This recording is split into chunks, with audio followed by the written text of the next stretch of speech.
என்றும் புதியது, பாடலென்றும் புதியது, பொருள் நிறைந்த பாடலென்றும் புதியது. முருகா உன்னை பாடும் பொருள் நிறைந்த பாடலென்றும் புதியது. முருகா உன்னை பாடும் பொருள் நிறைந்த பாடலென்றும் புதியது.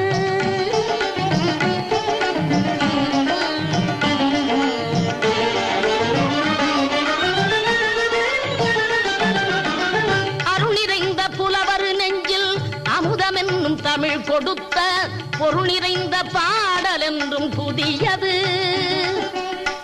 அருள் நிறைந்த புலவர் நெஞ்சில் அமுதம் என்னும் தமிழ் கொடுத்த பொருள் நிறைந்த பாடல் என்றும் புதியது.